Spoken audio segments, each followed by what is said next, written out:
आणि आता राजकीय बातमी बघणार आहोत। पुण्यातील मोदी बागेत कार्यकर्त्यांनी मोठी गर्दी केली आहे। शरद पवार यांना भेटण्यासाठी कार्यकर्त्यांनी गर्दी केली आहे। पवार आजही इच्छुकांच्या मुलाखती घेणार असल्याचं कळतंय। आगामी विधानसभा निवडणुका आणि त्याच अनुषंगाने आता पुण्यातील मोदी बागेत कार्यकर्ते गर्दी करतात। शरद पवार यांच्या खरतर निवासस्थानी हे कार्यकर्त्यांची गर्दी आहे।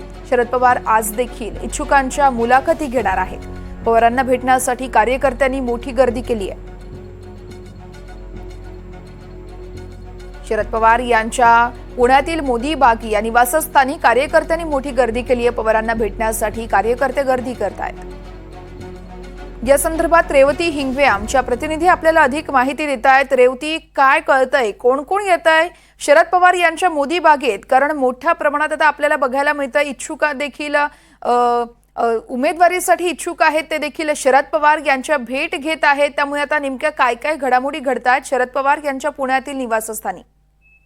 नक्कीच वर्षा, आपण जसं बघतोय की शरद पवारांच्या मोदी बागेच्या समोर कार्यकर्त्यांनी मोठी गर्दी केलेली आहे। खरं तर हे भंडारा जिल्ह्यातून आलेले जे कार्यकर्ते आहेत त्यांचं असं म्हणणं आहे की निष्ठावंतांना त्यांनी उमेदवारी दिली पाहिजे। त्यांचं असं म्हणणे की जे बाहेरून कोण उमेदवार येतात त्यांना विधानसभेच्या निवडणुकीच्या पार्श्वभूमीवरती ही संधी दिली नाही गेली पाहिजे।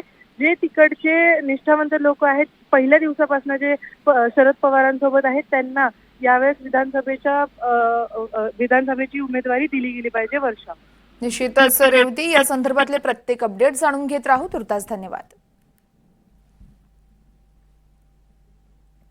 शरद पवार आज देखील इच्छुकांच्या मुलाखती घेणार आहेत आणि त्यासाठीच शरद पवार यांच्या पुण्यातील मोदी बाग या निवासस्थानी कार्यकर्ते मोठ्या संख्येने इथं गर्दी करतायत। हे सगळे कार्यकर्ते भंडाऱ्यातील असल्याचंही कळतंय।